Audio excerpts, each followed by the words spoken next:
فتن يصبها على العالم عبر هذه الصحون الهوائية وعبر هذه الفضائيات الرهيبة المدمرة المخربة في أغلب أحوالها إلا قليلا قليلا قليلا مما عصم الله. أمطار الفتنة هكا يمكن لك تسميها، يعني الإعلام المعاصر الدولي يمكن لك تسميه أمطار الفتنة. الشتاء يعني ديك الأمطار الحامضية اللي تكلموا عليها، اللي كتجيب السموم ديال المعامل وتمطرها على الحقول والزروع والبلاد وتؤدي إلى إهلاك الحرث والنسل. أفتاك منها هذه الأمطار الحامضية الأخرى التي تمطرها الفضائيات المدمرة المخربة. هي من الإفك، هي من التضليل التي هي من أدوات إبليس، يوفك عنه من أفك. وقف النبي بل صعد النبي عليه الصلاة والسلام مرة على أطم من آطام المدينة. حكيت مرة أخرى بأن المدينة المنورة كان عندها 4 البروج حصون على أركانها ال4، كل قنت يعني المشرق المغرب الشمال الجنوب عنده دار له النبي صلى الله عليه وسلم صمعة، يعني حصن بحال الصمعة، ولكن ماشي في البني ديال المدينة، لا، بنيهم على برا، الحراسة والحماية المدينة من العدو إذا ترقب الناس العدو. فكان مرة النبي صلى الله عليه وسلم يخرج لتما ويصعد ذلك، فصعد هو وبعض صحبه رضي الله عنهم أجمعين أطما، واحد البرج من هذه الأبراج، فجعل ينظر في المدينة تحتها. بقات تبان له المدينة يعني الديور ديالها بعاد لتحت، كيما تطلع لأي عمارة وتطلع على المدينة وتشوف الديور صغار من تحت أو تطلع الجبل. فقال ألا ترون ما أرى؟ شو ما راكم شيء تشوفوا داك الشيء اللي راني نشوف؟ فالصحابة ما شافوا والو، لأن النبي عليه الصلاة والسلام كان يرى بعين النبوة، العين ديالو مختلفة، فهو رجل يوحى إليه. فقال عليه الصلاة والسلام في الحديث الصحيح الثابت: إني أرى مواقع القطر مواقع الفتن، إني أرى مواقع الفتن خلال بيوتكم كمواقع القطر خلال بيوتكم. إني أرى مواقع الفتن كمواقع القطر خلال بيوتكم. راني قال لهم راني نشوف مواقع الفتن، يعني الفتن كتصب على الشتاء، وشبهها قال كمواقع القطر، أي كما كتصب الشتاء، والقطر هو المطر خلال بيوتكم. ملي كطيح الشتاء في المدينة تخرج من باب الدار هلمة في الزنقة، ها هو في السطوحة، ها هو في كل مكان يحيط بك، حتى اللي الدرب ديالو مدرك كيجيبوه بصباطو، ولا بد أن يصل شيء من المطر إلى المنزل. هذا حديث عجيب حقيقة وغريب. ما هذا الأمر يعني هذا كيترجموا له العلماء في أحاديث الفتن، يعني الأحاديث اللي ما وقعت شيء في زمانه عليه الصلاة والسلام. ما كانت الفتن هكذا تتنزل على المدينة في زمانه عليه الصلاة والسلام، بل كانت نقية طاهرة، لكنه كان يتحدث عن زمن آخر يأتي بعده. فسار شراح الحديث، لما رجعت لبعض شراح الحديث يعني كيقولوا بأن الفتن التي وقعت في الصدر الأول، أقول لا، لأنه الأحاديث كل ما والآيات كل ما جاء زمن جديد عاد كيبين لك المعطيات الحقيقية لبعض الآيات وبعض الأحاديث. أحاديث أخرى مثلا نعطيكم بأنه راه يعني تفسير وشرح ديال السابقين على الرأس والعين، يعني وأغلبه حق ولكنه اجتهاد، وقد تجد فيه بعض الخطأ. لما لا؟ شرحوا الحديث ديال دعوة النبي صلى الله عليه وسلم: اللهم إني أعوذ بك أن أغتال من فوقي وأعوذ بك أن أغتال من تحتي، فيه عن يميني وعن شمالي ومن أمامي ومن خلفي. هذاك من تحت ما لقاو له حل، كيقولوا دي الاغتيال من الفوق. ممكن واحد يزرب عليه حجرة، وقد حاولت يهود أن تلقي حجرا على رسول الله عليه الصلاة والسلام فنجاه الله. أو أن يغتال من خلف، معروف، مغتال من أمام عن يمين عن شمال بخنجر أو بأي وسيلة إلى آخره. وحرفت لهم مع ذاك من تحتي، كيقولوا تحت التراب باش كلها يضربوا من تحت. فقالوا هذا الشرح، قالوا الجن الآن تبين أن ما يسمى بالقنابل المضادة للأفراد هذا هو الاغتيال من تحت. صحيح كثير من الناس اغتيل من تحته، عشرات بل مئات بالآلاف الناس، وكثير من الأسماء معروفة ممن اغتيل من تحت. كاين اللي اغتالوه اليهود من الفوق رموه بالصواريخ، وكثير اغتيل من تحت. ركب في السيارة كتهز السيارة لا إله إلا محمد رسول الله. بعض العلماء جلس على المكتب ديالو يدير المحاضرة، تهز المكتب وتهز داك الشيء اللي عطى الله فيه بسبب الاغتيال من تحت. وأعوذ بك أن أغتال من تحتي. أحاديث النبوة تشاهد فيها النبوة. ولذلك فعلا مواقع القطر هي هذه الخيوط الإلكترونية الأثيرية بحال الشتاء فعلا. والله لو قدر مثلا لشخص مثلا يدير واحد التصوير يعني آلي دقيق للخيوط الإلكترونية اللي نازلة على مدينة، يشد واحد المدينة مدينة مكناس مثلا ويشد يعني بالتصوير ديال الأشعة يقبط الخيوط الإلكترونية اللي نازلة والأثيريات اللي نازلة على المدينة من الهواتف النقالة. شحال من واحد راه يتكلم دابا يعني خيوط ديال الاتصالات ديال الهواتف النقاله وغير النقاله الثابته والبارابولات والفضائيات وجميع والانترنت جميع وسائل الاتصال ما غاديش تلقى فين دوز يدك في الهواء بالخيوط اللي نازله، اغلبها تنزل بالشر مع الاسف. اني ارى كيشوف هو ارى مواقع الفتن كمواقع القطر على الشتي راه تصب خلال بيوتكم. وفعلا كتقول هذه الفتنه ما نديرهاش عندي في داري، ما كتدخل الا ما دخلتها مع الباب تدخل لك من الشرجم، تدخل من خلال الاخلاق العامه، من خلال المفاهيم، من خلال الاذى التي يؤذيك في سلوكك في شعورك وانت في الشارع. تمشي تخرج تقضي مصلحتك تدخل لدارك تلقانا مخسره لك بسبب هذه الفتن تصل. وقد وصف رسول الله هذه المشاهد قلت في احاديث كثيره، فقال جل وعلا إنكم لفي قول مختلف. إما أن نفهم أن هنالك تعارضا وتناقضا واضطرابا في تصور الناس لليوم الآخر، وإما أن نفهم أن هذا القول الرباني العظيم يختلف عما نفهم وعما نتصور وعما نفكر. ولذلك فإننا نضلل عنه تضليلا بمثل هذه الأدوات. أحابيل الشيطان يوفك عنه ما نفك ويأتي مباشرة قتل الخراصون. الخرص هو التخمين، يعني كتخمن. قتل الخراصون وفسروا بأنهم المكذبون، وهو صحيح نعم، هذا التفسير يعني الذي في كتب التفسير قتل الخراصون أي قتل المكذبون. ولكن لماذا قال الخراصون؟ علاش ما قال شيء المكذبون؟ ما كاينش عبارة يعني الترادف، هذه قاعدة في علوم التفسير، لا وجود للترادف في القرآن إطلاقا. الترادف يعني بالمعنى البسيط للكلمة اللي ما مخالط شيء العربية، هو واحد الكلمة مقدة مع واحد الكلمة، ماشي كتشبه لها، لا مقدة معها. ترادف هذا لا وجود له في لغة القرآن إطلاقا. إلا قال الله تعالى المكذبون راه ماشي هما الخراصون، وإلا قال الخراصون ماشي هما المكذبون، كتلقى بيناتهم علاقة، لكن ليس ذاك هو هذا. فالخراصون هم مكذبون، ولكن زايدين عليهم أنهم طريقة التكذيب كيبدا لك بالتشكيك، لأن الخرصة هو الظن، والخرص في البيع والشراء موجود. يعني كيتحدثوا عن الكيل والوزن والخرصي، يمكن نبيعوا بالميزان، الميزان الكيلو والثقل، أو نبيعوا بالكيل العبرة ونص عبرة ومد وكذا إلى آخره، أو نبيعوا ونشريوا بالخرص يعني معاينة. كتجي لواحد تخلط على واحد النخلة وتخرص شحال فيها ديال التمر وتشريه، يمكن يكون ناقص يعني لان اللي كيخرصوا عاده في البيع والشراء وهم الخبراء مالين الشغل. الا قال لك ودي هاد النخله راه فيها قنطار ديال التمر ما شاء الله، راه يكون قنطار، يمكن تلقى قنطار قل 5 كيلو او قنطار زايده 5 كيلو، ماشي مشكل، هذا راه قنطار. فالغلط اليسير لا يعتبر في التخمين. او زيتونه يقول لك ودي راه فيها يعني 3 الخناشي او 2 خناشي الزيتون، ممكن يعمر لك 2 خناشي ونص او 3 الخناشي وشويه، لا باس بذلك. فاذا بمعنى الخرص ما كيعطيش 100%. فالخرص اذا في اصل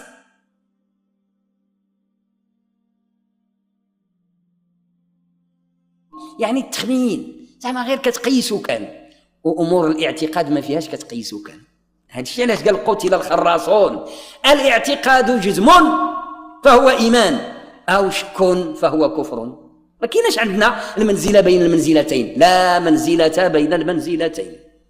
فوالله في الحديث الصحيح إما إنها لجنة أبدا أو لنار أبدا، نسأل الله العفو والعافية، نعوذ بالله من النار وما قرب إليها من قول عمل.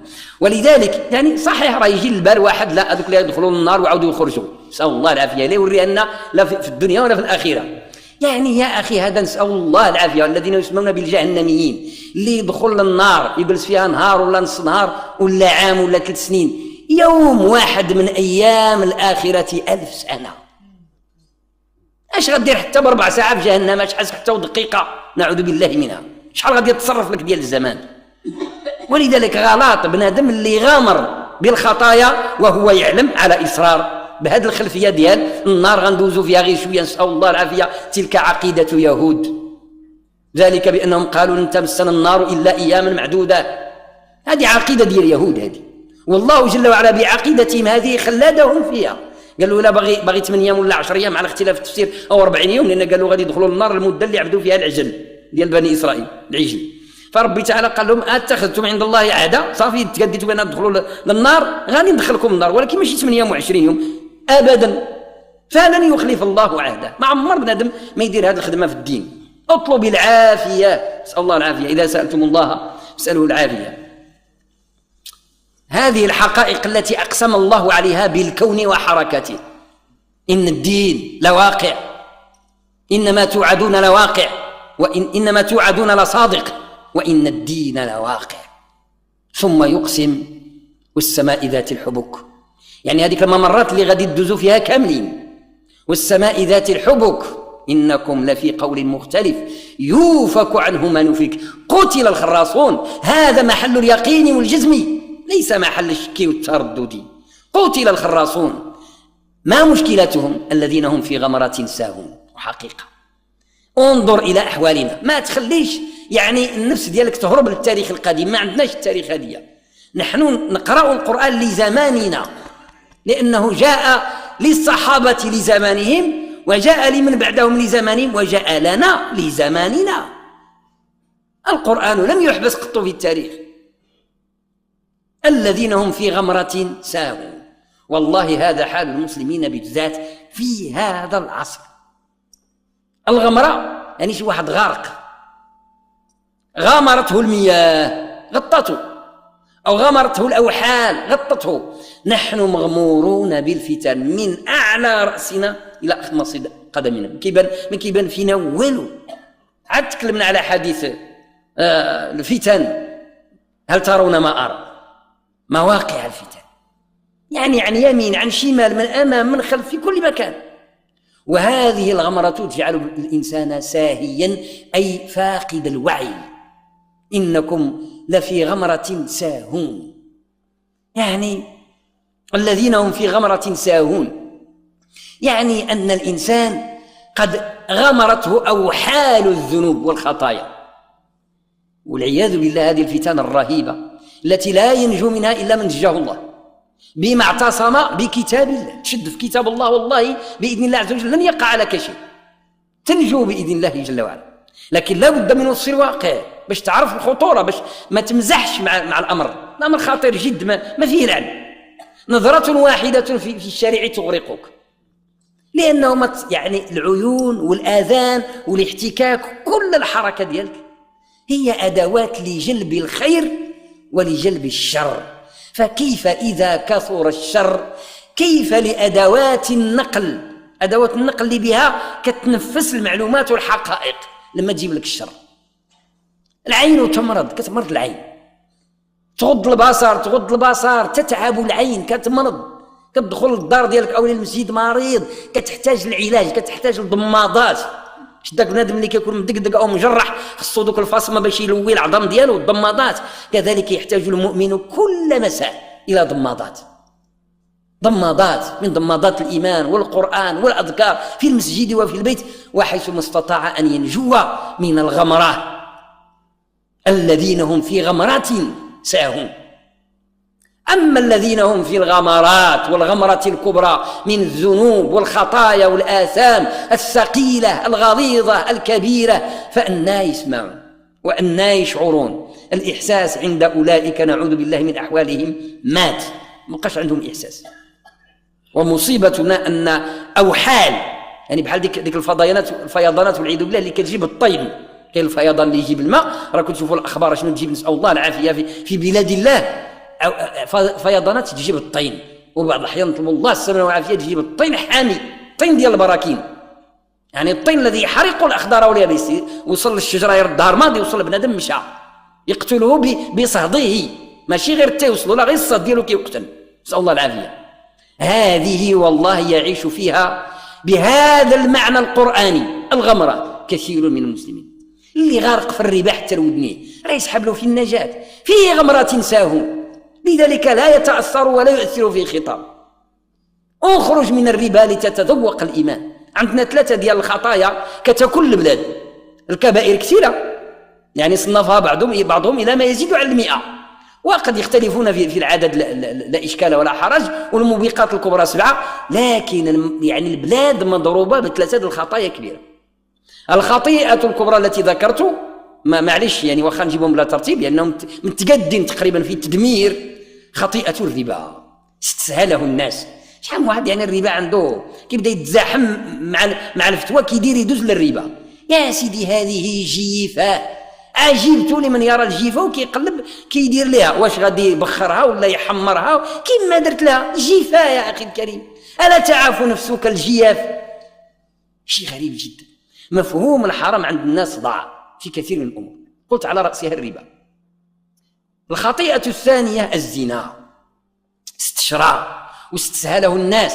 الفتيات في الإعداديات في الثانويات درج بيناتهم مفهوم يهودي إسرائيلي، وهو أن البكارة لا قيمة لها، وأن شرف الإنسان لا يرتبط بالبكارة. إذن بما يرتبط؟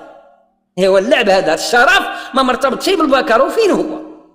إذن الفتاة استسهلت واستهشت واستهانت ببكارتها، أين الشرف؟ ثم ما معنى هذا الشرف؟ إذن شكون هو الزنا صار شرف. فلذلك تعاطى الكثير إلا من رحم الله إلى هذا البلاء الوابل الخطير. هذا طين ناري بركاني حارق يحرق الأخضر واليابس. مفاهيم مدمرة، وراها اللي صب بهذا الشيء وسائل الإعلام. الأفلام الكندية والأفلام المصرية خربت البلاد والعباد تخريبا، لأنهم كيشدوا الخطيئة ويبدأوا يزوقوها حتى يجعلونها مثلا أعلى. فإذا بالشباب ذكران وإناثا يسعون جميعا إلى اقتطافها. مشكلة آدم يعني الذي خلق الله، آدم عليه السلام، والرمز لما نقولوا آدم الرمز يعني يا بني آدم، أن الشيطان إذا زين له الفاكهة المحرمة، وهذا الدور ديال الإعلامي إلى الآن كيخلط على الفاكهة المحرمة، خص تكون عندنا يعني ذوق رمزي، ما تتصورش الفاكهة ديال آدم، لا، أي محرم فهو فاكهة محرمة، لأنها شهوة من الشهوات، ولذلك النار حفت بالشهوات، فيزين لك هذه الفاكهة، هذا الزنا يزينه ويقبح لك الحلال إلى جانبه قريب، يقبح لك الحلال ويزين لك الفساد والزنا، وما هو إلا صرعة شيطان. هذاك اللي ضربوا إبليس ويخبطوا في الأرض، يعني بهذا المعنى أنه يخبطوا عقله، يخبطوا موازينه، فكذلك يخبطوا ذوقك. فإذا الخبث يصبح عندك ريحا طيبا، والطيب الريحة الطيبة يصبح ريحا خبيثا. هذا أنف، ماشي حتى أنف المزكوم، لأن الأنف المزكوم فيه يعني مقد، لا يشم لا ريحا طيبا ولا ريحا خبيثا. هذا أسوأ من أنف المزكوم. هذا تقلب له المفاهيم. فإذا قلنا خطيئة الربا وخطيئة الزنا وخطيئة الخمر وما يلحق به من مخدرات، هذه اللي هلك الشباب والكهول مع الأسف الشديد. الخمر لا يزداد إلا اتساعا وانتشارا، والمخدرات لا تزداد إلا فتكا بعباد الله. كثير من الناس اللي يتسموا مجانين الحماق كثير منهم أسبابهم المخدرات، أغلبية الساحقة منهم. كاين اللي كيكون سببه إما وراثي لا قدر الله، أو يعني ضغوطات نفسية وقلة الصبر، وين في نهاية المطاف كيكون ابتلاء، نسأل الله العافية. ولكن كثير أيضا يسعى إلى تخريب عقله بيده. فإذا هذه المصائب الثلاث التي أهلكت الحرث والنسل وخربت البلاد والعباد هي غمرة كبرى، واللي غرق فيها راه ما غاديش يفيق براسو شنو قالوا. الذين هم في غمرة ساهون، ما كاينش هنا، غافل، كما تنادي النائم الغارق في النوم. شي واحد اللي كان مدقدق ومكرفص ونعس واحد النعسة عميقة ثقيلة كتعيات تنادي وتطبل عند راسو ما يسيق خبر.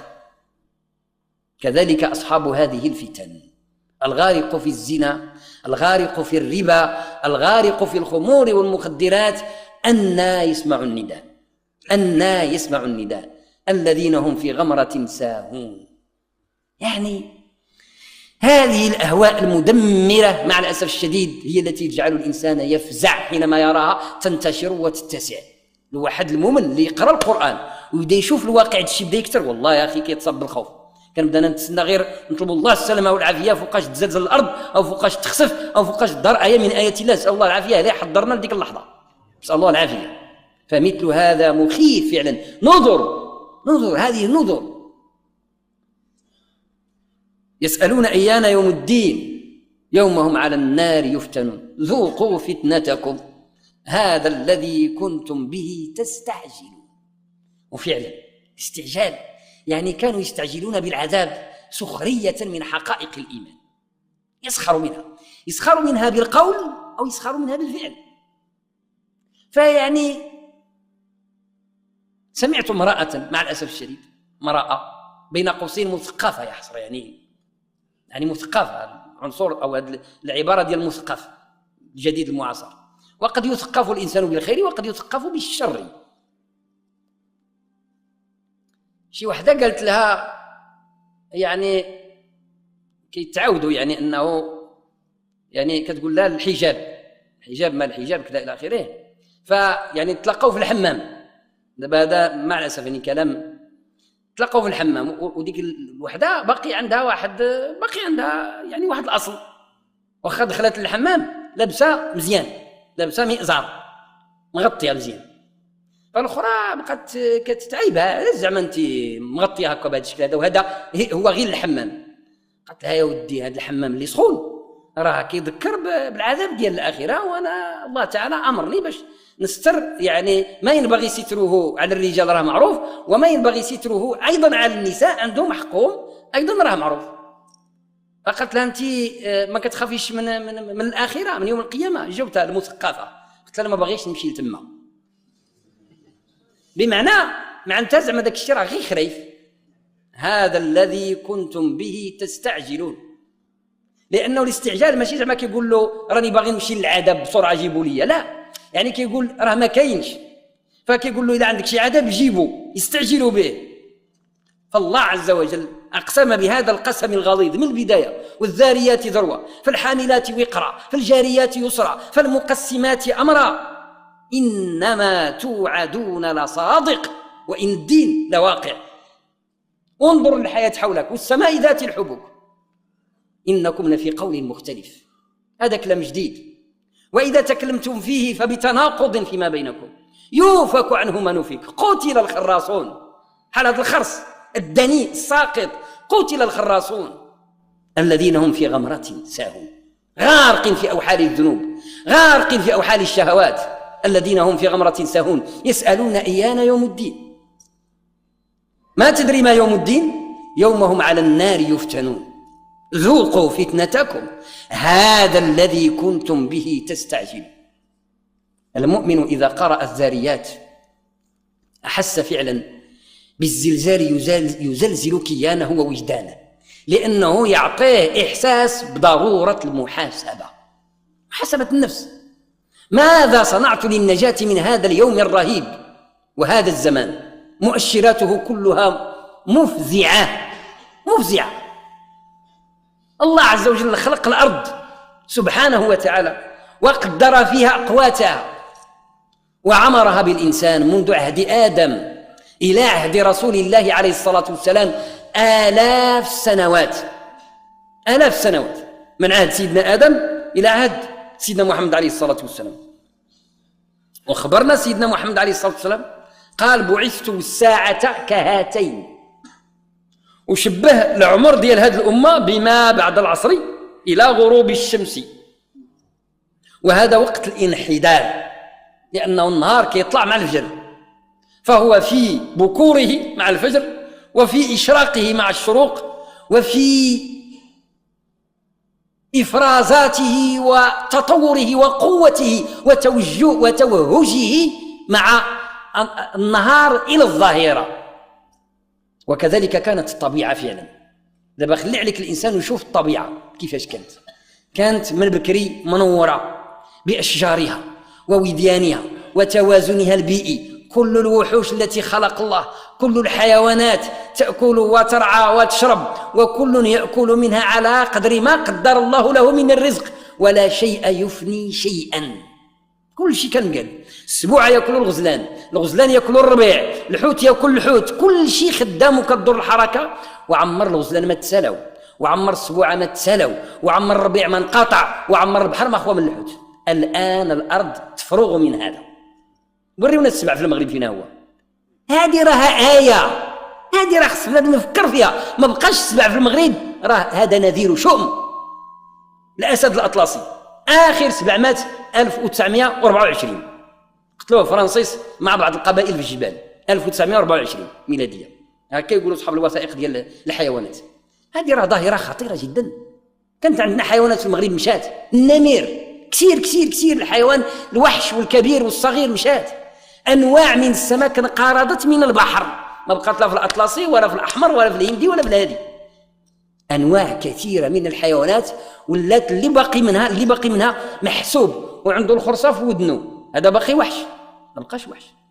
لأن زمان كانوا كيوصفوا الوحش بأنه كيقولوا الأوابد، معلقة امرئ القيس: قيد الأوابد هيكلي وقد أغتذي والطير في وكناتها بمنجرد قيد الأوابد هيكلي.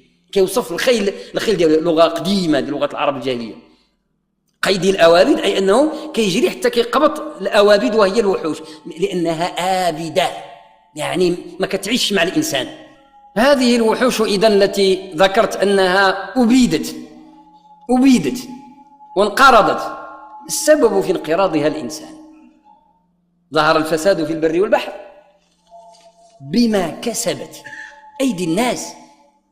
فهذا الذي يسمى بالتوازن البيئي، الإيكولوجي البيئي، أفقده لضيعه هو الإنسان، لأن الله خلق الأرض وقدر فيها أقواتها. هذيك العبارة ديال قدر هو أنه وزنه حتى حاجة ما متفاوتة. الأسد يأكل ويفترس ما يفترس، وأرحام هذه الحيوانات التي يأكلها الأسد تلد على قدر ما تستمر به هي في الحياة وعلى قدر ما يأكل الأسد، وكل شيء بمقدار. ما كاينش شي حاجة اللي زايدة ولا ناقصة حتى تدخل الإنسان فأفسد البلاد والعباد وأهلك الحرث والنسل، وفقدت الأرض توازنها. طيور، عشرات الطيور، أنواع انقرضت، ما بقى فيها ولا واحد، انتهى. ما عندهم من يعاودوا يجيبوها. يجيو لشي طائر اللي كان قبل 50 سنة يقول لهم يعودوا خلقوه، طلعوه، ما عندهم منين يجيبوه، انتهى. حتى الحيوانات المحفوظة في حدائق الحيوانات يعني يحاولوا يردوها للطبيعة وفشلوا، لأن هذه الحيوانات ما كبرتش في الطبيعة ولم تعد تستطيع أن تعيش في البيئة الطبيعية. ولات حيوانات بحال الحيوانات مع الأسف الشديد ديال الميكا، ما قدرش تعيش بوحدها، لما كيطلقوها في الطبيعة كتموت. وفينا هي الطبيعة بعدها؟ باقي شي طبيعة اللي غير يعيشوا فيها الحيوانات. فهذا الأمر إنما استطردت فيه لبيان أن إبان الأرض قد انتهى. هذه النظر. هو سيدنا محمد قال لك بقى ما بين العصر المغرب فوقاش من البعثة ديالو. وفين هي البعثة ديالو؟ فين هي البعثة ديالو؟ نحن في الثلث الأول من القرن الخامس عشر الهجري، الثلث الأول من القرن 15 على هجرة سيدنا محمد عليه الصلاة والسلام، بلها بعثته عليه الصلاة والسلام. فلذلك المؤمن البصير هو الذي يخرج ويدفع بقوة من أجل أن يخرج من الغمرة. هذا الإنسان الغريق اللي كيغرق ويهبط حتى القاع ديال القلتة ولا ديال الواد ولا ديال البحر، وكيضرب بقوة في رجليه باش يطلع يتنفس الهواء الصافي، يخرج من الاختناق ليبصر الحقائق ويعرف اش من اتجاه يقبض. واش هذا الاتجاه هو الذي يخرجه للشط للنجاة، ولا هذا الاتجاه اللي غادي يغرقه في عمق الوحل والماء. المؤمن باش يدير هذه الضربة ما غاديش يديرها بجهده هو، بجهد الله سبحانه وتعالى، لكن ربي أعطاه الوسيلة وأعطاه الباب اللي يضغط فيه، القرآن الكريم. ومواقيت الصلوات، من داوم على ذكر الله بكتاب الله، من داوم على ذكر الله بكتاب الله خرج إن شاء الله من الغمرة. ومن داوم على صلواته حافظه الله من كل هذا كله جميعا، لأن الله تعالى صرح بذلك في الكتاب نصا ما تحتاج تفسره، هو مفسر نص قطعي الدلالة قطعي الثبوت.